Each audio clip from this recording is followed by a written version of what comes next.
very first entry into the property, and we're looking alright. Some birds getting up over here. They look like teal. And over in the next bay, we've got another few over there. So good promising signs. A lot getting up over the back now. This is where we get a bit excited. You rock up, you see birds, bloody sensational. But I've got a hunting trailer to set up, some gear to get ready. All we can do is look at them for now. Righto. Just coming down the driveway, there's even more birds.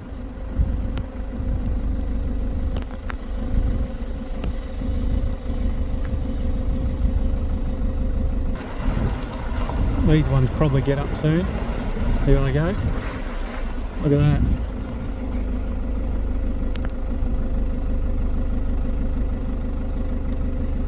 Mainly teal by the look of it, but wow. We'll set up camp. I'm just walking across to a couple of the bays.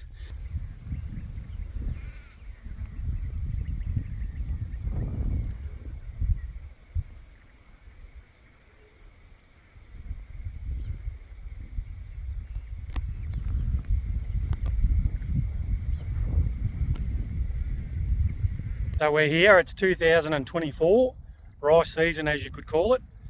I'm holding the phone, so I do apologise about the camera work at the minute. But I thought I'd give the new beginners a quick rundown. If you've never been up here into New South Wales and shot the rice before, I thought it might give you a good insight as to what goes on, how it happens, and how you can get yourself on the rice base. There's numerous avenues. You can contact DPI. They sometimes have a register and a list that farmers can call you as well if an opportunity comes up or arises. You can put your name down on that. They can actually ring up, have a look, give you a bell and say, look, I need some shooters on my property. That's how you can get access. But like I did many years ago, is just door knock. Be polite. You can actually come up Deniliquin, all that sort of area, Moolameen, all across, way up to Jerilderie. Jump on Google Earth, have a look at some areas that show sort of rice bays previous to last year. And then basically that first year, if you get on, absolute bonus. But as you drive around the highways and the back roads and stuff like that, from Denny to wherever, you're going to find rice bays. If you find the rice bays, head into the house, do the courtesy thing, knock on the door, or just wait around for the farmer. Now, if you are trying to track down the farmer, most of the times you'll check on his gates, and I'll go through the gates and stuff in a minute, in the morning, and then also he'll come in that late afternoon and play around with his gates to actually look at the water levels, play around with all that sort of stuff. So morning and night, good thing. Of course, no farmer wants to be out in the middle of the day in the heat. They might be fixing tractors or doing other stuff, or ripping up some other paddocks, or starting harvest and stuff like that on the grain side. So tend to leave their rice bays during the day. So that's a bit of an insight there. So I'll just switch your camera around. I'll show you how the water gets in and explain to you a little bit on that.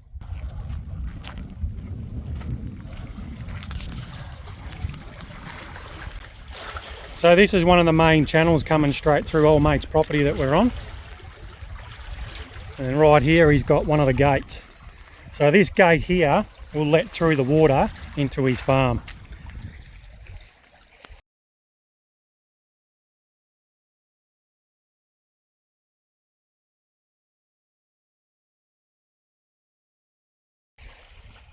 And then of course, and then it will disperse across his rice bays. So he's got to have these rice bays levelled, and of course they've got to be set so he can open gates and let water in and adjust the volumes and things like that.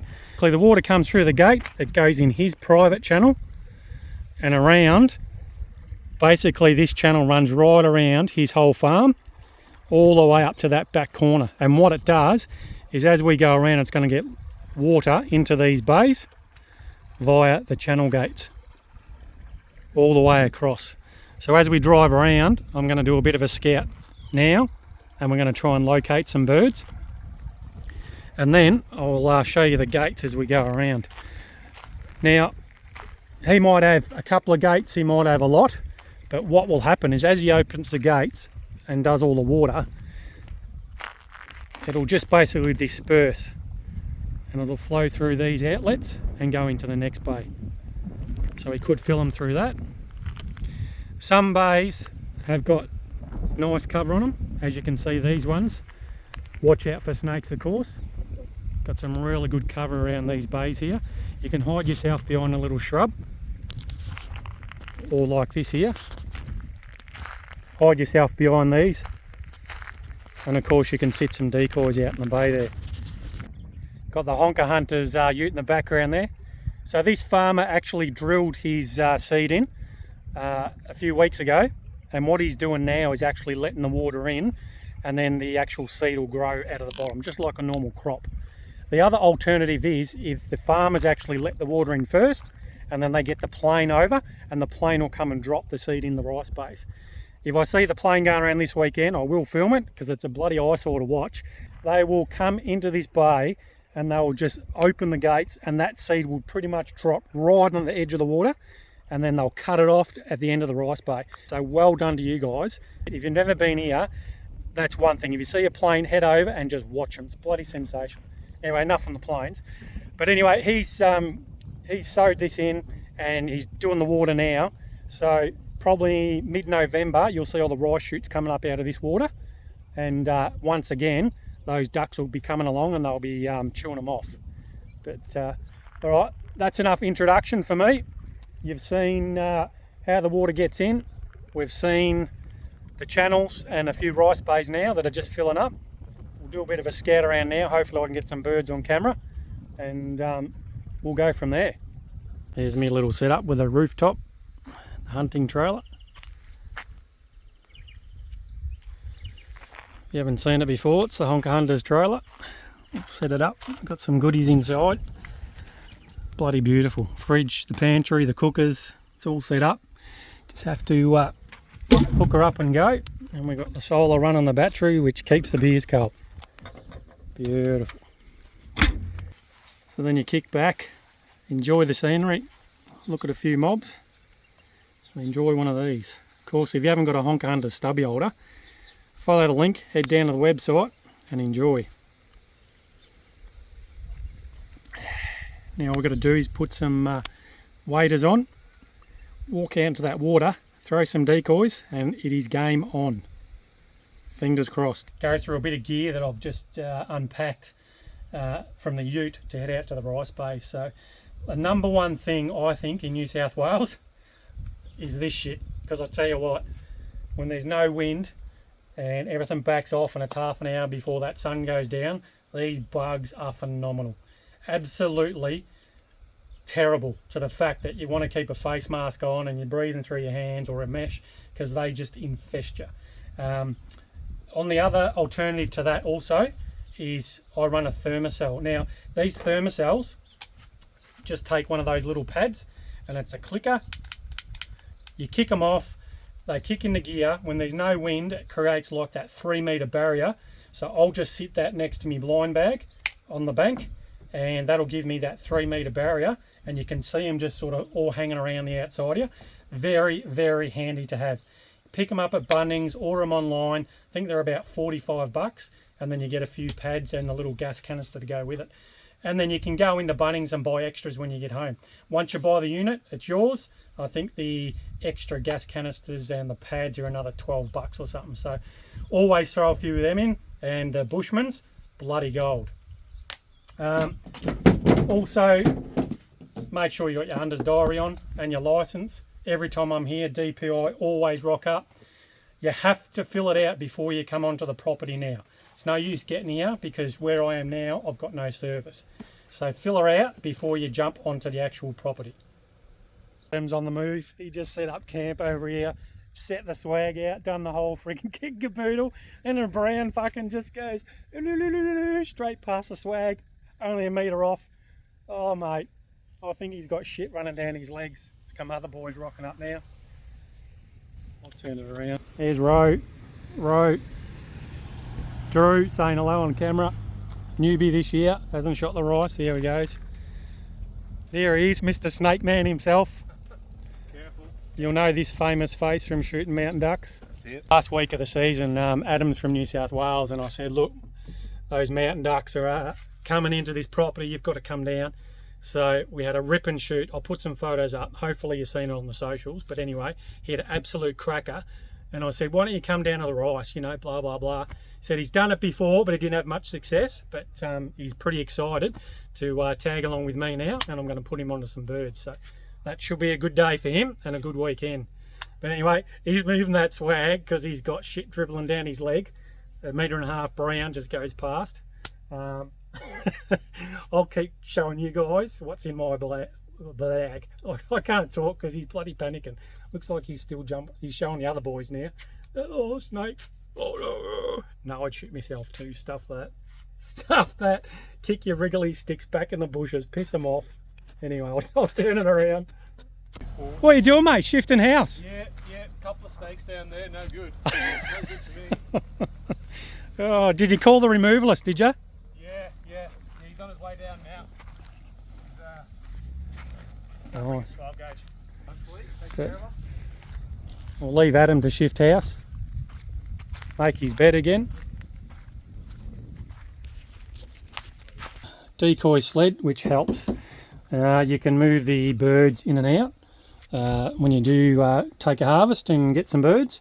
And of course it'll carry your decoys. So it's good to walk just in that little low-lying channel beside the rice bays, and then just walk the sled along there to get to wherever you want to sit. So I find the sled's a lot easier than actually lugging the big decoy bag out. It makes it a hell of a lot easier. And then I've got 2 upstand blackies. So those I'll sit in front of me. And basically they just sit there just to hide my head and my bag and stuff like that. But when we get out there, I'll show you a bit more. I'll show you the setup, and we'll go from there for the first night. So there's the blind bag. Just got some, I'll chuck on the camo top, camo there. I've got some waders over there on the ground, but that's a cheap Kmart bag. I find I can fit a lot more in that me square blind bag. And shells, water, and of course essential if it gets dark, make sure you got a head torch. You've got your duck callers there, spare head torch just in case. Now the usual camo, gloves, hat and a face mask. Of course face mask helps so you don't get burnt. Toxic callers for blackies and some teal callers. So here we are, first afternoon on the rice. Just driving around to where I want to hunt today. As I said, those birds earlier were jumping from bay 3 to 4. So I'm going to be a bit of a backdrop. The boys haven't been here before, 2 or 3 of them from New South Wales. And they're going to go up in the hot spot in the bays. And I'm going down the back here with another bloke who's never shot the rice. And we're going to be a bit of a backdrop. So shot plenty, the birds are moving already. So I'm happy just to kick back, relax and come down the back here. Still some birds coming down, so hopefully we can get someone film. But I'm just driving around now. Sorry about the camera work. I should put it in the holder, but it's all about the New South Wales experience, isn't it? Bumping around and shit on this track going around the back. But anyway, there's a fair few birds in the air. Rob's gone up that top corner, so he's upset them all.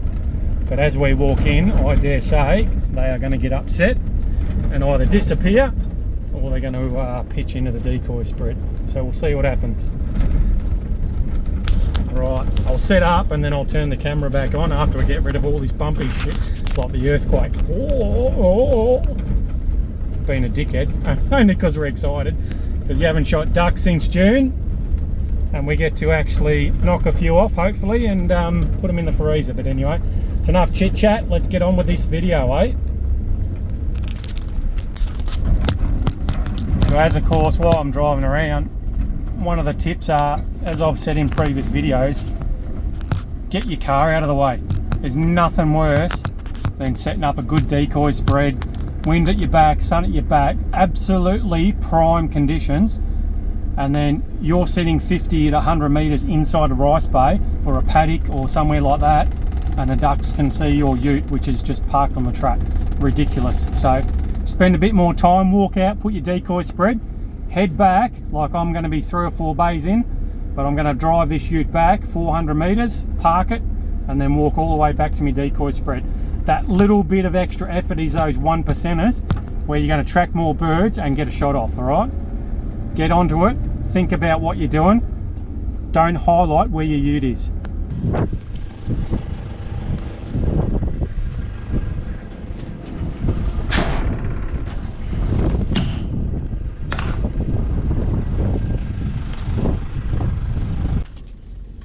Just dumped everything off there where I want to hunt, so I'm going to walk about 100 metres into that rice bay.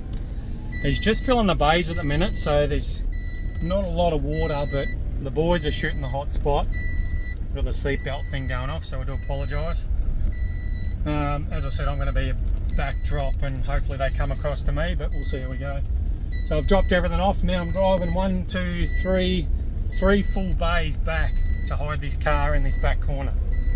As I said earlier, get rid of the cars, get rid of absolutely everything you can to give you the best chance to actually knock some ducks down in your decoy spread. Right, I'll park this up and we'll walk back. Got the GoPro on my head. Covers me bald spot. Might wear it all the day, 24/7, should I? Anyway. So, prime conditions for the beginners is what I have now. The wind will be at me back, the sun will be at me back, and of course I've got some decoys in front of me. So in the prime conditions, that's what you want. That sun's going to go straight down behind me, the wind's coming straight underneath the sun, so anything that comes near me or wants to decoy should come straight at me. So for those that have been up, or for those that haven't, it gets bloody hot up here. So I've got the sexy hip waders on. I'll go zoom down. Oh, watch the crotch. Sexy hip waders. Reason being, it gets stinking hot. You don't want to be wearing chest waders or whatever. You can even wear those wetsuit booties because the rice bays are only a foot deep. So you've got little channel drop-offs on the side, as I explained earlier, where the water comes in. They could be 2 foot deep, and then you'll climb back up to about a foot deep, or not even that sometimes. Just depends on how much water is being let in. But I've brought the sled and I've got the waders on, and the reason being is because I do not want to actually walk along these rice banks here. That is going to have red belly blacks, browns or tigers in that. No, thank you. So I'll pass. So I'm going to walk the very edge along here with my decoy sled, and then we should be fine. That'll keep me away from the snakes and stuff. Wow, there you go. Wednesday, midweek, I'm up here, and I just had a visit from the boys in the ute. Wednesday. Make sure you got your diaries filled out, you've got a license, you've got everything ready, because they're coming around checking. Make sure you've logged on, you've actually watched the tutorial, you've signed the declaration, you've accessed the farmer's portal, because they're coming and they're checking on everyone. There he is there. So he's heading around now, because the boys haven't left the shearer shed, and he's going to go check on them before he obviously knocks off for the day. Anyway, we've got to get shit set up. We've got to get it set up. Let's go. Not walking through that shit. We're going water.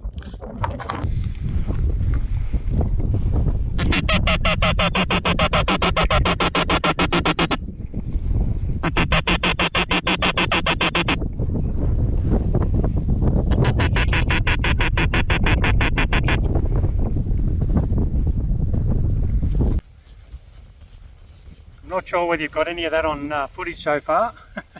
It is blowing its ass off. Blackies went high and out straight away. A few hardhead getting around, but seems to be just juvenile teal. But a lot of birds. Rice farmer will be happy we're shifting them off, but chances are. Oh.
welcome to the rice. Got your decoys spread. Always fun and games duck hunting, but they land 50 metres off your bloody decoy spread. I could have had a shot then, a couple were sort of close, but yeah, I would have just sprayed them and not made it certain. So I'm only taking the set shots. Those ones will get up in a minute once they get scared. They might come over this way if the other boys shoot. If not, they'll mosey on off. But they're not settled, all their heads are up, they're alert, they don't like it. They'll move on in a minute, I'd assume. So I hope you can hear me all right. I've just had a bit of a dry patch, there's no birds moving around because we had a wicked shoot in that first hour. So while there's a bit of quiet time, I thought bugger it, I'll let you know how I sort of set up here. There's enough cover in these beds to actually sort of sit in amongst this. So this is not too bad. But ideally, I don't like using a hessian blind because I think it's out of the ordinary. What you want to do is grab this grass scrub and use natural cover. So I'm just sitting behind this grass sort of bit there and I'm shooting over my decoys behind me. As you can see, the spinner and stuff like that. That's not too bad, but if the banks were actually dead dry and you had no cover at all, for the beginners, what I tend to do, as I said, grab some cover from somewhere else, try and use that, but I've put the camera now facing the way as if I'd be shooting this way. So what I'd be doing is, of course, all cammed up, face mask, a whole lot. I've got gloves on. I've got my shells right next to me, which are on the bottom side of this edge, and I've got my decoys out behind you in the camera. So all you want to do, and now you're overlooking the rice space. Of course, in that perfect situation, we're going to have the sun on our back. So if we were shooting this side, I'd be behind that side of the bank and we'd be nice and low. Okay, so what we want to do, just say we're hunting this way behind the camera, the decoys are out there, we actually want to get below this nice flat bank. Of course, remember there's no cover. We want to get down, and even if you have to scallop some of this bank out, which is not too bad, you're not knocking it all into the thingo, just make enough for your ass to sit down, and then you want to get nice and low with your shells below you on a nice shelf, and then now we can overlook the rice base. Of course, what we're going to do, we see birds coming, bang, bang, bang on the caller, you're calling, but also make sure you can slip down here so you're eye level like this. Okay, the birds are coming straight at you, all they can see is this little bit of your face and the top of the bank. Okay, now what I've got in the back of the ute, and I showed you earlier, is those two blackie decoys on the stands. When there's no cover at all, I'll sit those in front of me, so I've got just that little bit of cover and a little bit of background, and of course then I've got the gun right beside it and I'm really below that bank, calling. The minute they come into that decoy spread, I can actually sit up on my little shelf I made sideways. I'm right-handed, of course, and then I can actually swing whichever way I want and take the shot. Now the benefit to that, straight away, if you get another few birds, you can crack the gun, get down low again, pull some more shells out, and off you go. Shit, we got birds coming over. Uh-oh.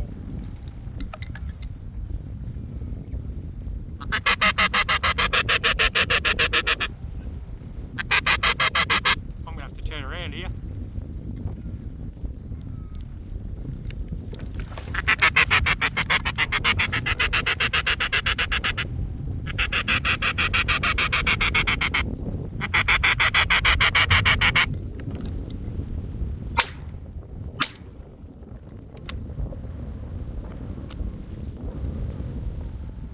You didn't see that on camera, but I missed on the first shot, but I managed to get him on the second, so I've got some more birds coming over that way. That's enough tutorial for the beginners, sorry, gotta go.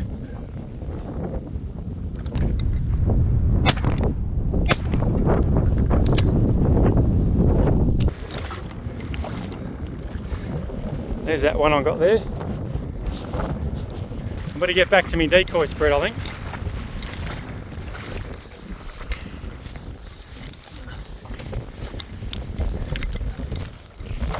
We're picking up a few.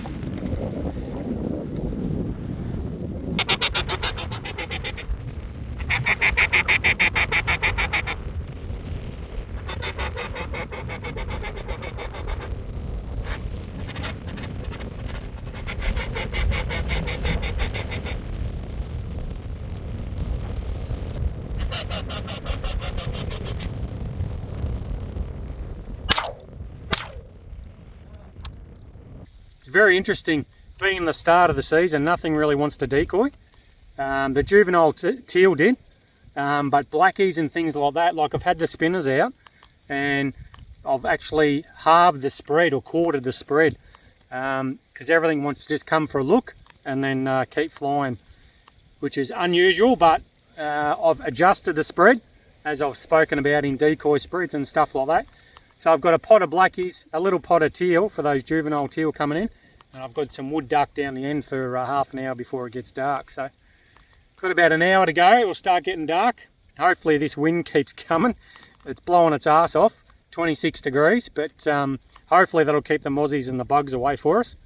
We won't have to worry about the Bushmans or the thermocell. Righto, time for a snack and a drink. Hopefully in the next half an hour they start all coming back. Fingers crossed.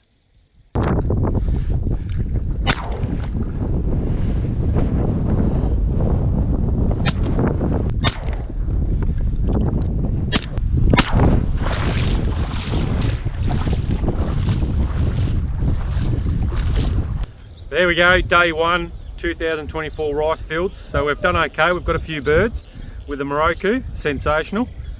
Got pretty cold last night, so we decided to just hang the birds up in the shed, and now we've got a bit of a job to do and breast these bad boys out. So what we shoot we're taking home, which is bloody awesome, and we better get onto it before this sun comes up and the heat gets into these birds. So bit of a job and a task now, but well worth it. So get on the rice fields, let's get into it. There we go, good healthy bag of meat. First night on the rice. Beautiful, all teal breasts and some blackies. Well, day two up here on the rice, we'll see how we go. We shot quite well last night. It was a few birds, wasn't a heap, but we got enough for a feed for everyone. Tomorrow I'll be able to give you beginners and maybe some intermediate blokes a bit of a look at the plane, it getting filled, and then I should be able to film it dropping some seed into these rice bays. So that'll be a bit of a good look for everyone if they've never seen it before. What a bugger, but I did ask. The seat in the plane only holds one, so I couldn't get up there, which is a bit of a bug. I would have loved to get in that seat. It's bloody unreal. The way they come in, open the bloody hatch, drop the seed, and then it just swings around. You'll see it all tomorrow. I'll get it on video, so hopefully it's good. But anyway, I'm sitting in a little pocket here. I've got a tree behind me, and yeah, look, there weren't a lot of birds on here when I come past just after lunch. We probably had about 20 or 30 in this little bay, but I've jumped in, set up, and mainly all blackies. A few teal just got up and they've disappeared straight away. They've gone straight over to the main channel. So this could be one of those long wait afternoon shoots where patience might pay off, and hopefully we'll get a shot. But I'll turn around where you are. I'll turn around at where I am, sorry, and give you a bit of a look at the decoy spread. So this is a little spread now I've done. I'm sitting behind some trees, so I've just got some teal over there, a couple of blackies resting, the spinner, and then also over here we've just got some wood ducks there. So I'll be able to get a shot off through here, through there if some woodies come in. Blackies hopefully will just come into the spinner right here, right in my strike zone, which will be coming in straight into the blackies. If they overshoot the blackies, well, hopefully they'll just come up to the teal in there, which should be good. And I've got a little pocket there next to the blackie and the teal, which I should be able to get a shot off as well. So we'll see how we go. So I'll just head out into the decoy spread and give you a bit of a better look. As I've said earlier, try and use natural cover. So I'm on that island. As you can see behind me, it's got all trees and stuff like that. When you do come up here, it is sometimes absolutely stinking hot. So, you know, sometimes you do like to relax under a tree. From the years are coming up, I've chosen this spot, and I'll turn it around, because this corner is open, okay? Or you could sit just sort of there. I wouldn't want to sit under the overhanging tree. The birds don't like, for some reason, to come into that. So my wood ducks are on the outside of that. So when that sun goes down behind the tree, see that wood duck sort of disappeared in the shade? The birds, I think, won't see it. So I will make sure that they're outside that line and they're nice and visible for any birds. So those birds at the minute seem to be coming off these channels, and another farm over the back, they're coming straight over us. So I want to make sure that those birds are nice and visible and they're not hidden in the tree.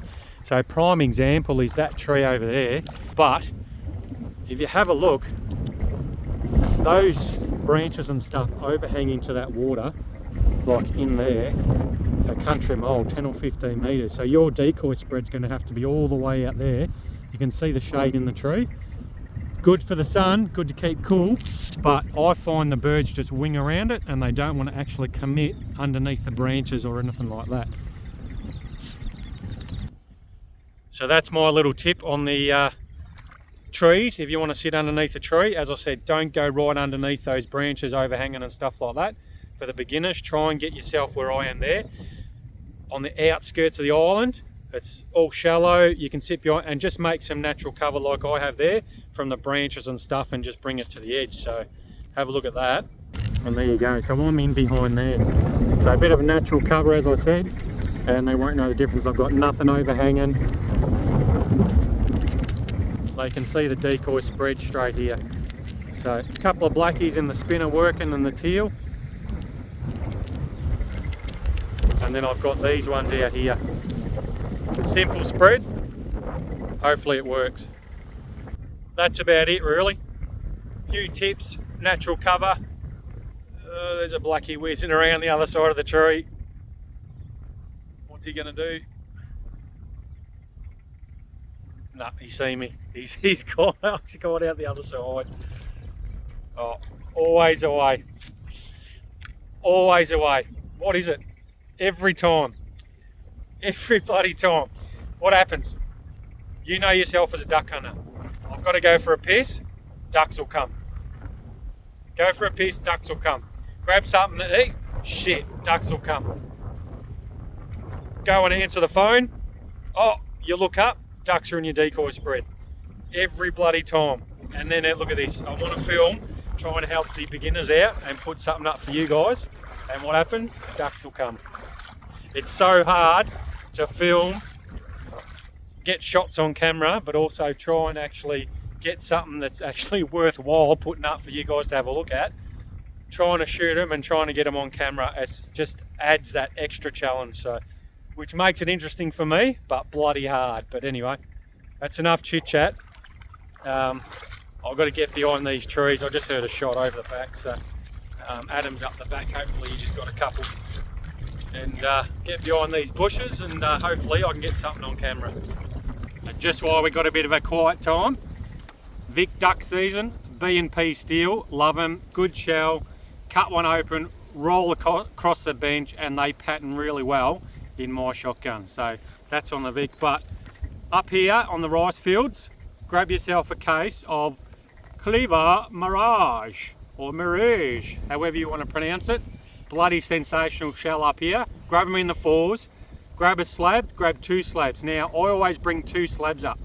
Reason being, if you go through one slab and you hit the birds that we did last night consecutively over a few rice farms in a few days, you've had a bloody awesome shoot. There's a couple of shots from Adam up the back, sensational. Come on birds, come my way. If you hit that second slab, you've had a sensational bloody few days. So always tell the beginners, just take the 2 cases just in case.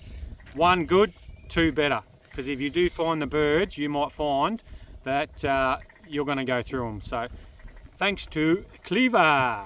Thank you very much. In conjunction with the Cleaver, and if you watch my previous videos, I run the Mk70.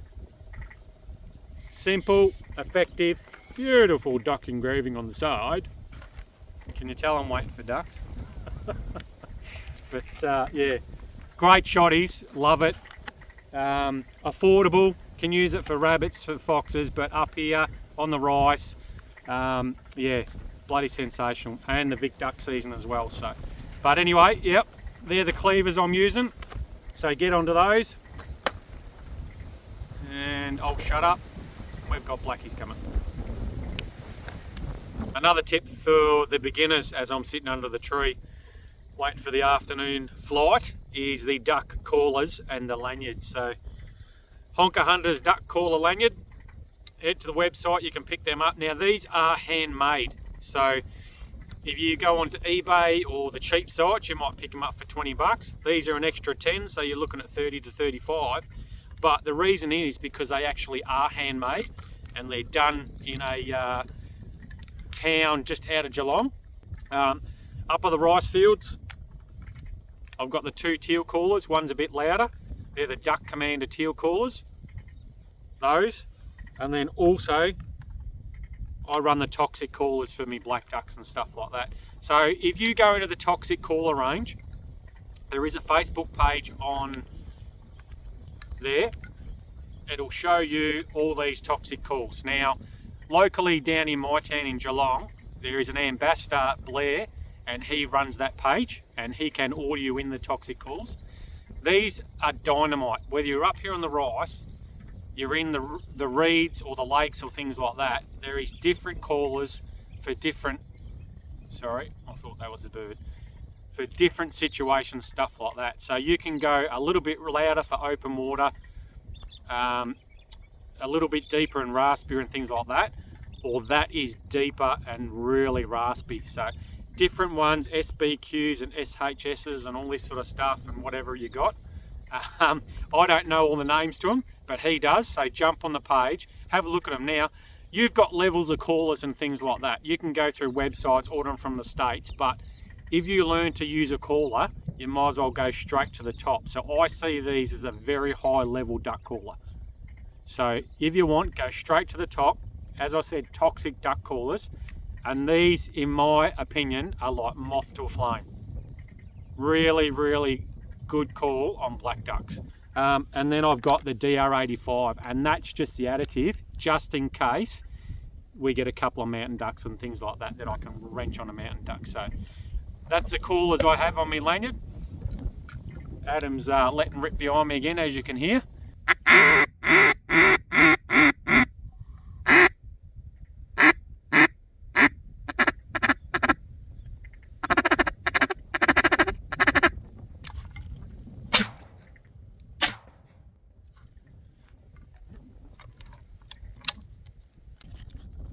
Well, duck hunting being duck hunting, it's always very interesting. So I've had to change from down there where the tree was.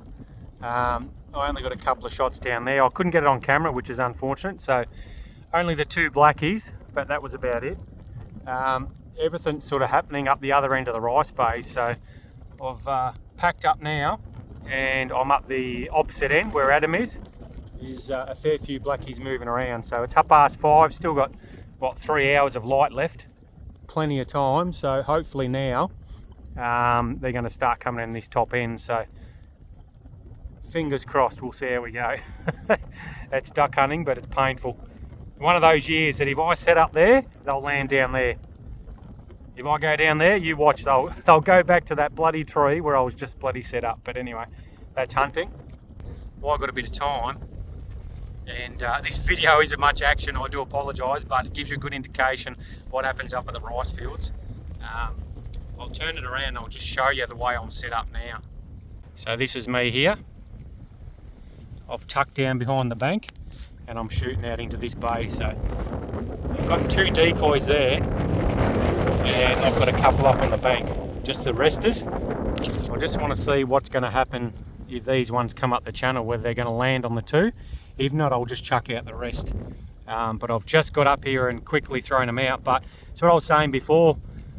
See, I'm on this side of the bank. All I've got basically poking up is the gun, and I'm at that sort of eye level. So if I see the birds coming up, I'm down, I'm calling, and then I'll sort of poke myself up and I'll take the shot. So hopefully they're going to come past me to those two decoys over there and the other ones on the bank, and we'll see how we go. So I am below that bank, I'm tucked down. I've got the wind at my back and the sun's going down at my back. So it is prime, we just need the birds to come up those channels. It's all about trying to really hide yourself the best you can.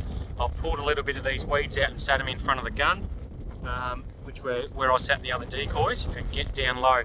If that sun goes down and you want to shoot right up into that dark time, you could hop over the other side of the bank, because they're not going to see you when it gets really dark. You can just sort of tuck yourself in if you've got enough room between here and the water. But that's what I do. If the birds come over your back, it's unfortunate, they might get a look at you, but if you're still enough, they should just come straight over the top of you, whiz around, see your decoy spread, and hook right in. If not, you might be able to jump on the caller and turn a few birds. But when you're doing it like this, at least you're out in the middle of the bays where the birds are. You're not sitting on the edges. Put in the hard yards and you'll get the rewards. So it's pretty hard to get on camera, but as I said, it's hard to film and shoot at the same time. But sensational blackies up here. Like, they're plump, they're full of rice, they've been having a feed for a couple of weeks. Look at the colours on those wings. It's hard because I've got the sun at my back, but I don't know whether you can reflect that. These are beautiful birds. I love hunting the blackies. As I said, the toxic callers, I'm not the best caller in the world, but for me, sorry about the sun behind me, they do the job, and I can get out some really good blackie calls. And as those two were coming in, then I've got a couple more coming. I can let off the bit of a chatter, and they're talking to each other in amongst the decoy spread. So as a beginner, you know, if you can get a single quack out, you know, you don't have to keep going bah, bah, bah, bah, and carrying on. Sometimes these birds are a bit wary and they don't like that. So a single quack, a little bit of a chatter in between, just to say that you're talking in amongst the decoy spread, and you might just have a win. So these two, all I was doing as they were coming in was just giving them a bit of chatter. And there you go. So tomorrow for lunch, instead of going to the pub with the boys, I reckon I might just kick back. I've got breadcrumbs in the hunting trailer, whack out some bloody blackie schnitzels, and I'm going to quite enjoy that. There's another blackie down, a couple of more schnitzels on the menu tomorrow or the day after. Hopefully we can get some more on board, but there's the result. Another nice black duck up here on the rice fields in New South Wales.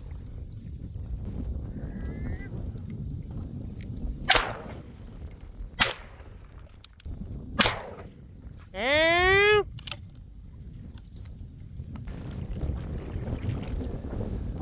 so a bit of a mixed bag. Now we've got some woodies starting to come in. We're half an hour before the sun goes down, so that's about typical up here. Hit on the first shot, I only winged him on the second, so I had to put another swatter load on, but that's all right. Still got the two. He's not wounded, he didn't get away. Another couple in the bag. Here's a couple of blackies coming.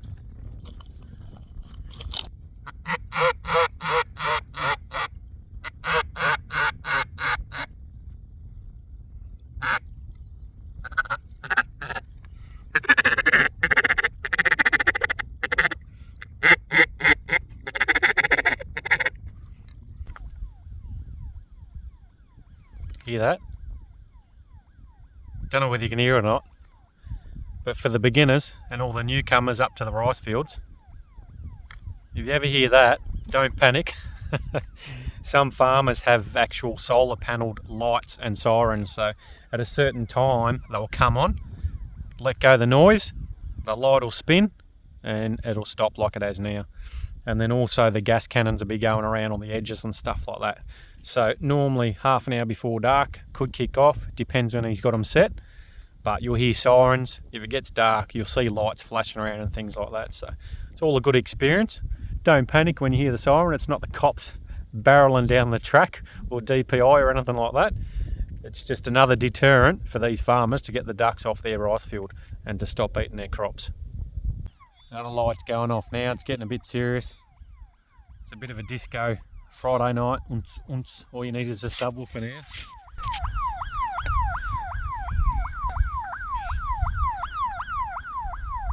There we go.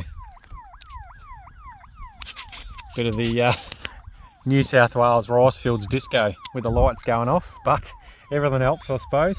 Old mate here's got about 10 of those, so they'll be going off The gas cannons will be going off soon, and hopefully it'll keep all the birds off for him. Unts, unts, unts, unts. That's all he needs, a bit of music with all these lights. Oh dear. There we go, night 2 done and dusted. So a variety of wood duck and blackies. Unreal for the harvest. A couple of misses by me, which was not quite good, but a little bit of action up here on night 2. So look forward to day 3. We'll get that plane on video, and we'll find another spot, maybe another farm, and we'll hit the birds up again. We'll just see how we go. Good times, let's do it. So I've just headed up the back of the rice bay where Adam was sitting at the back of the tree, and it's pretty hard to see in the dark, but he has got a good bunch of ducks. What do you got, a bit of mix?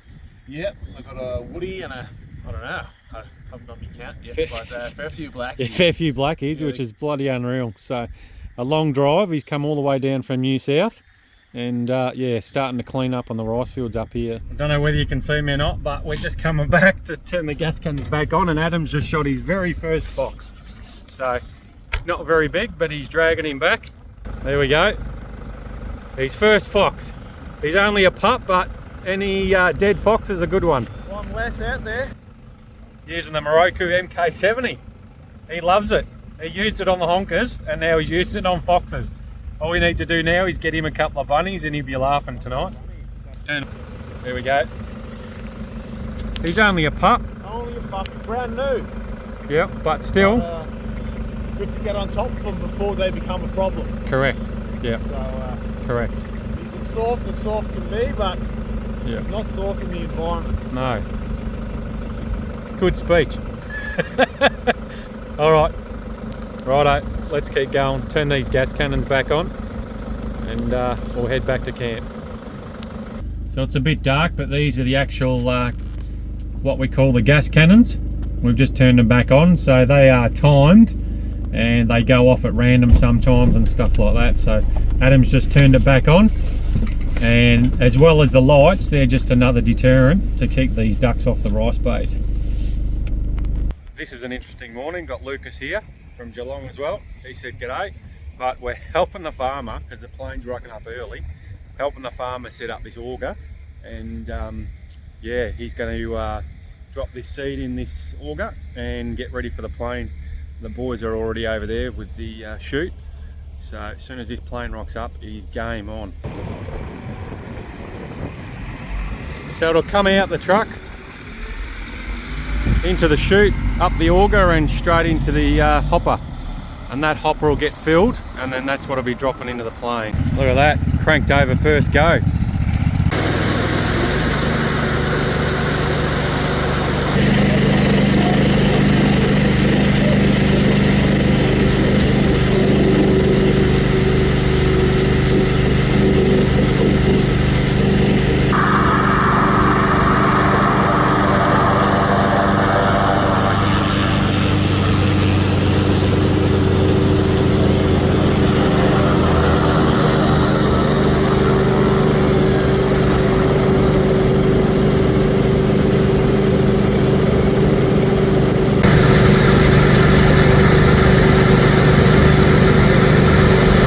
Open the chute, all the seed will be dropping down in there.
farmer then about the seed. So he's got about 9 tonne on, and that's going to cover his 180 acres. But seed itself is about 700 bucks a tonne, so it's expensive for them. And as you know, if you've come up here before, the ducks will chew bloody half of it. So yeah, they've got to be very careful with it, make sure they get it laid down in quick.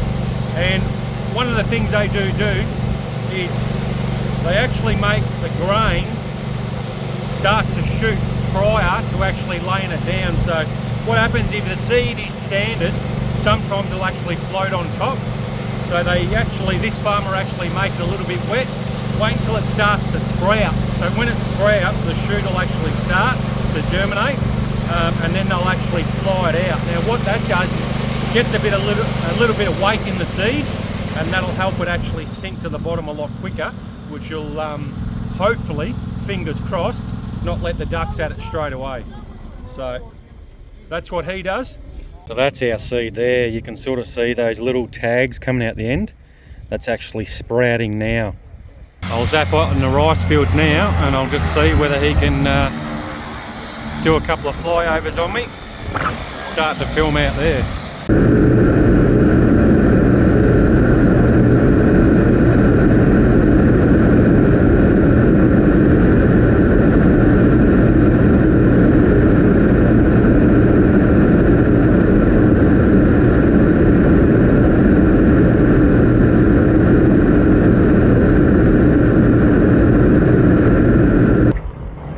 Pretty windy today, so he's doing an exceptional job.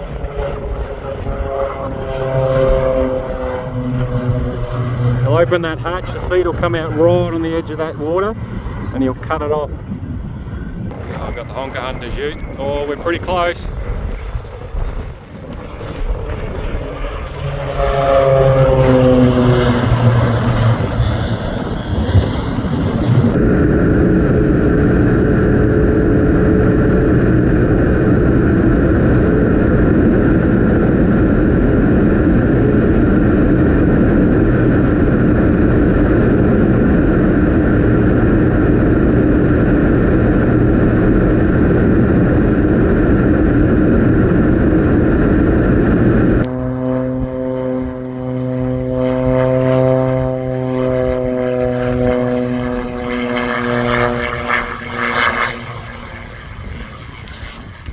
Just wait for the plane to come back now. He doesn't take long at all. It's basically hit the deck on that plane strip, and then bang, off he comes. 900 kilos, and he's off and running. We might be in a good line here. I'll turn it around.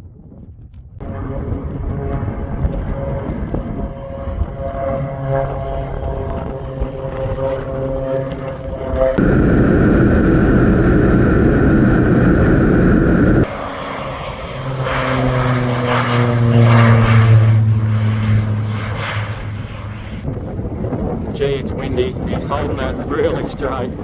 He must be fighting it. See the seed pouring out the back? You should be able to cut that off right on the edge.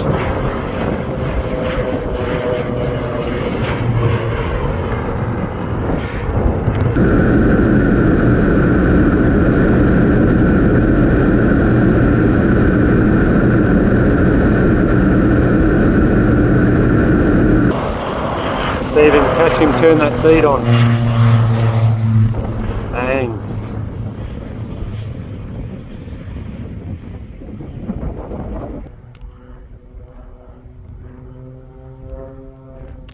As a hunter, if you can actually come back after this plane's been, it's a little bit windy here, but as he drives, say, along the edges of these rice bays and stuff like that, he will end up with like a little bit of seed that's sort of dropped on the banks and things like that.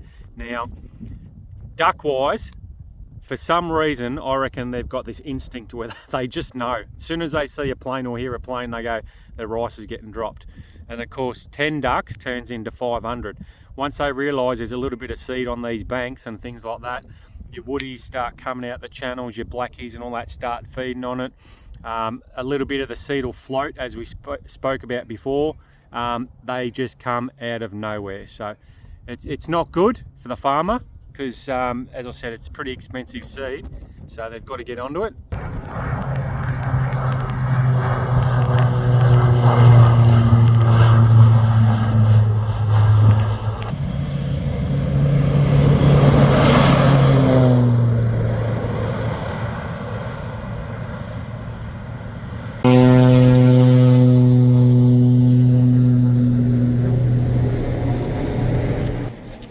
thing's just taken off, but we've hung around to do the right thing, and I'm in the actual truck.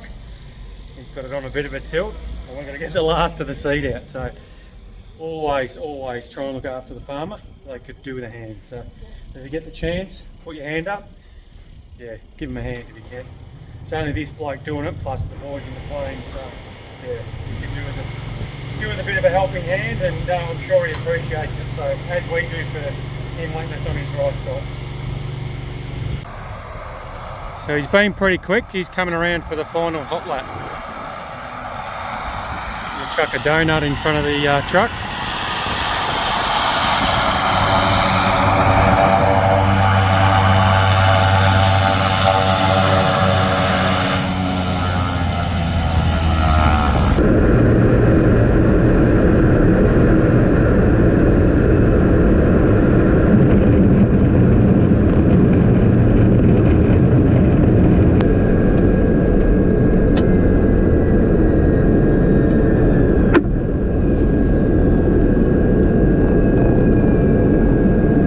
He's off for the final run, so he'll jump that and he'll go back to the base. He'll probably go to another job.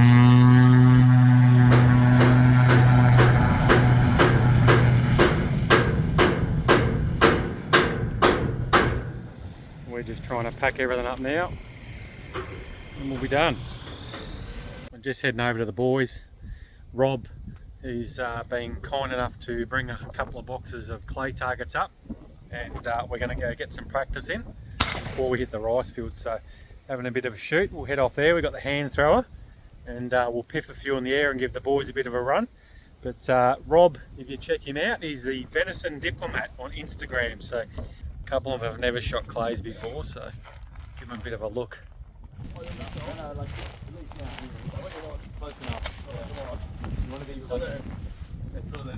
Look at your target, and pull, and follow your target. Yeah.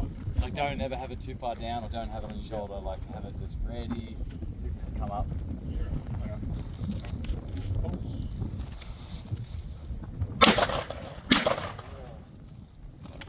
Probably over. It's hard to tell. You get the second one. Oh.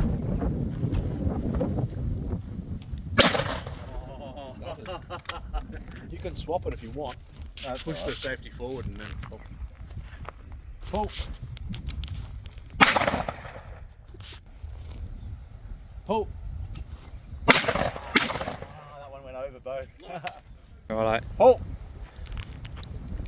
Oh, that was Edge on. But I get it at the pull. Everything's hard to practice. Oh, see? Pull. Oh.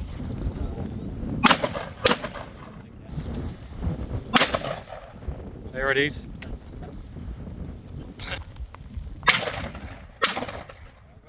That's a loss. That's a Righto. Oh.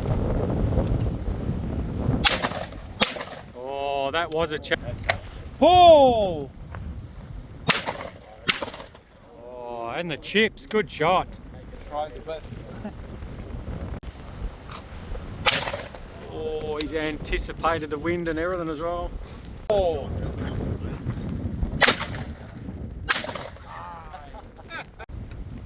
Pull.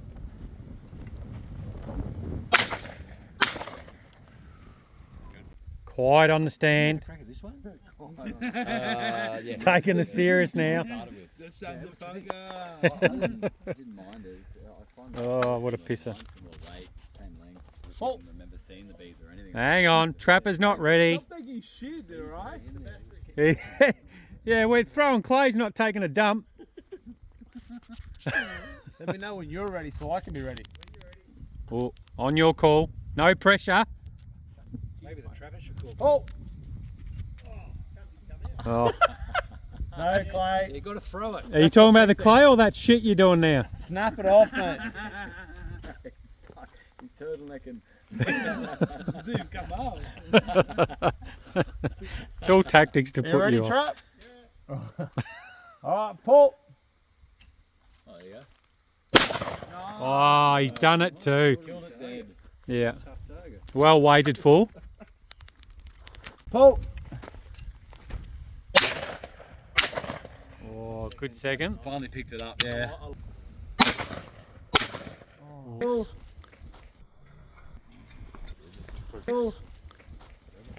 Oh. He hit himself in the face. Oh. That one. That's your gun? Yeah. That might be a pick me up. Pull. Yeah. Throws, just things and just.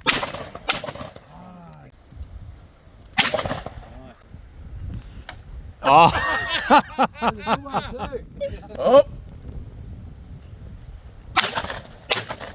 Oh. Yeah, Oh. like movements from here is nothing. Movements there is big.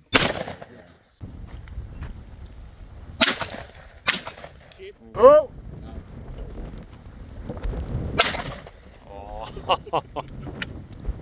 Oh. What was that?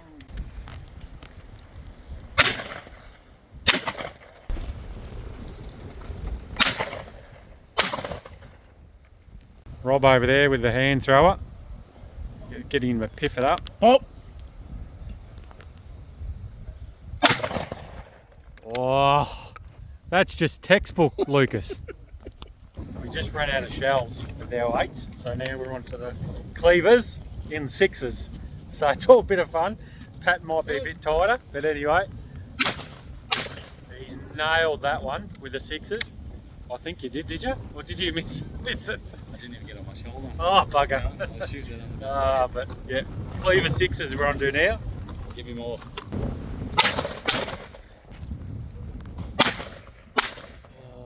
One shot, one clay left. No pressure. Oh no, he's left it. Game over. Goodbye. No. First day madness again. First day beginner madness. One shot left, one clay left, and it just dropped in the grass. Another What duck a- for the farmers to deal with. Yeah, what an absolute bugger. But anyway, we had some good fun for an hour. Thank you very much for Rob for bringing some clays and a hand thrower. And everyone just threw in a box of shells. Time to pack up these empties. We'll go pick up some bits of clays and clean up for the farmer. But yeah, we're in bushland where it doesn't really matter anyway, but we'll do the best we can to clean it up. So yeah, good fun, good times up here in New South Wales.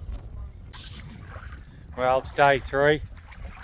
I'm just going to mosey on out to this little tree out here, and we'll see how we go. I've got another couple of boys surrounding the rice fields down the bottom. Hope you enjoyed the bit of plane footage, which it's a bit exciting for the new blokes or for people that haven't seen it, hunters that haven't seen it. I haven't been that close before. Normally you see the plane working and you know within a couple of days or a week those ducks are right onto it. They'll be chasing the seed, eating the remnants off the bank, and really getting fattened up, which is good for the hunters, not so good for the farmers. But anyway, while I'm walking to the tree, I'm not sure whether I added it in the video, but I'll add it now. I've actually got some hip waders on, so they don't go full length. I'll just pan down for a minute. Not sure whether you can quite see it. So they just go up to your sort of waist, so they're those waist sort of waders. If you look around the rice bays, and I'll switch it around now. So they're your banks and stuff like that.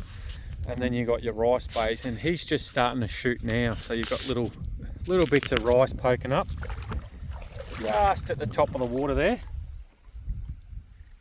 Hopefully you can see a bit of a tinge. Now these guys here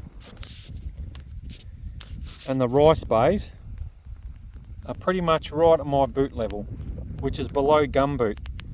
But the issue you've got is around the rice bays here, close to the bank, it actually drops off.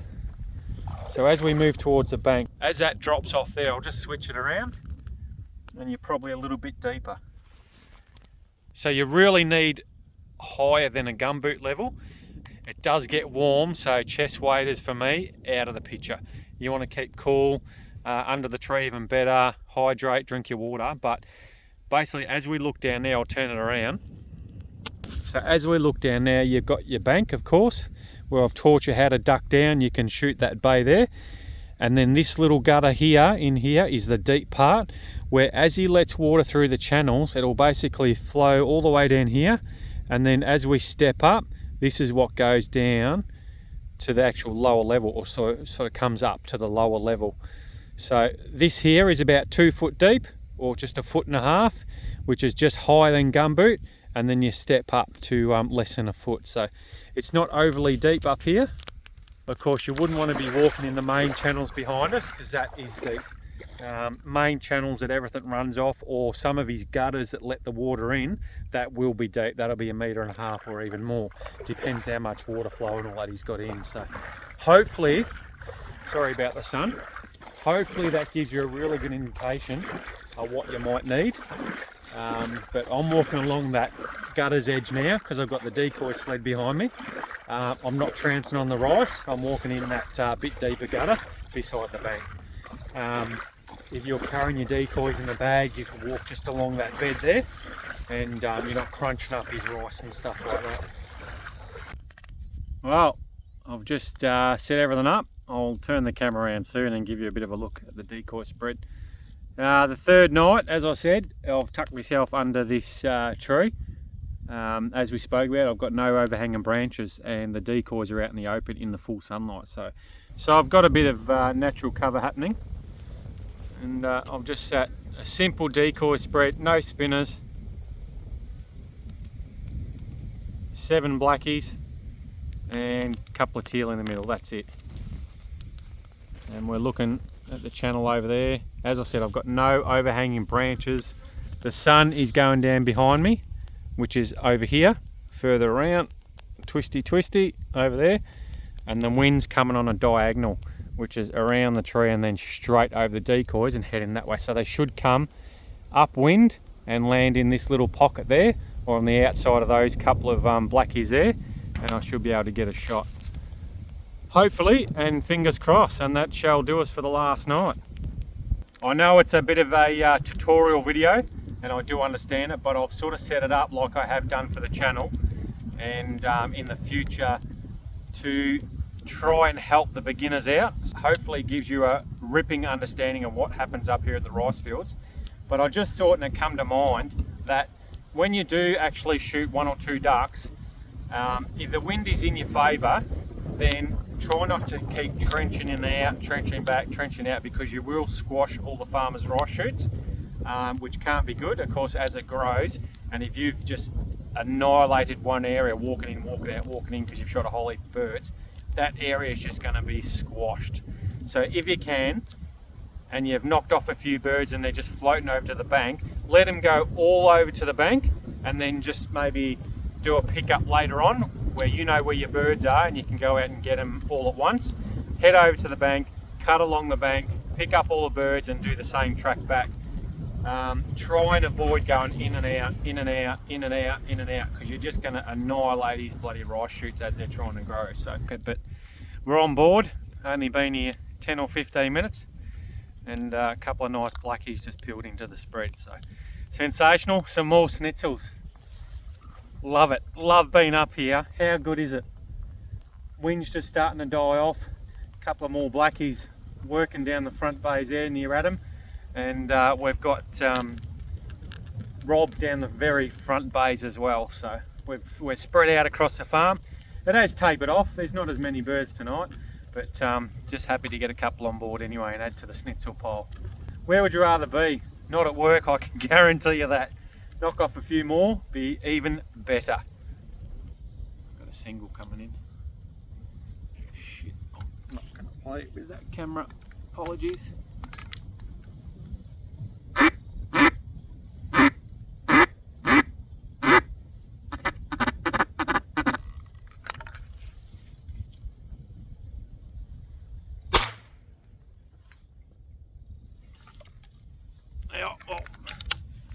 I didn't want to move the camera around, but hang on a minute. There he's there, right in the middle of the spread. He comes straight in on that little hole. So, sorry about the camera work. This video is more a tutorial about how to shoot the rice fields and stuff like that. So as I'm thinking of things, I'm trying to actually give you guys the information, especially for the beginners that have never been up here before. But how good is the view? I'll switch this around now. The rice shoots are just starting to sprout up at this farm. So you get a bit of sunlight on it, some decoys, and it's bloody sensational. Kick back, got the gun in the hand, a few shells. What else can you ask for? Have a look at this. Decoys out in the water. Sunlight smacking there, and those blackies look unreal. And you've got a nice tinge just starting to come up on the rice bay. Little bit of sun at your back to keep you warm. Just need a little bit more action now and we'll be laughing.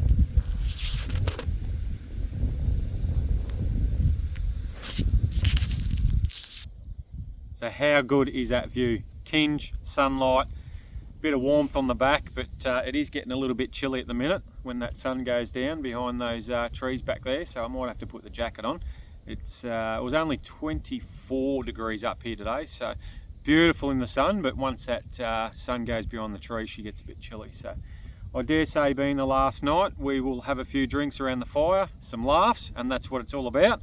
Share a few stories for memories to come, and yeah, we'll pack up and head off tomorrow. Got a few boys from New South Wales. They'll take off in the morning. They've got a long drive, so a massive effort from them boys to come down and shoot the rice fields, whereas we've only got that 4-hour drive back to the other side of Melbourne. So righto, I'm definitely putting the camera away. Kaput, finished. Talk to you soon. Might be a little hard to see me, I've got the lights on here. I just want to show these lights. They're actually hooked up to the solar panel, backed up by a battery and stuff like that to charge, but they're actually called duck light, and that's the lights and all that you can hear in the background making the noise and on the vivid, but I'll switch it around. There they are, if you've never seen them before.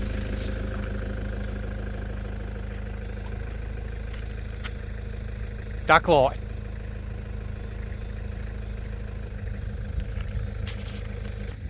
They're mean, they're keen. Get rid of these bloody ducks for the farmers. Good old duck light. Righto, back in the ute. There we go, night 3, very quiet. Still picked up a good feed. So a bit of a mixed bag, some blackies and woodies. There are a few teal whizzing over, but I didn't manage to get a shot on those. They're a little bit too high for me, so I decided to let them go. So that's a wrap for me. I'm going to call it quits. Hope you enjoyed this, and we'll see you all again soon. We've had a couple of days. The birds have gone really quiet.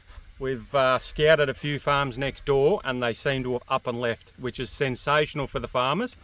Bit of a bugger for us if you want to come up and shoot volumes of birds, but it's all for the farmers, and I think we've done a good job here. So hopefully you guys have learnt something off here. Hopefully I've shown the beginners what happens and the best way to go about it, and given you guys a really good insight as to how it operates, depths of water, all that sort of stuff, how it's planted, and even got the bonus of actually getting some plane footage. So I really hope you've enjoyed it.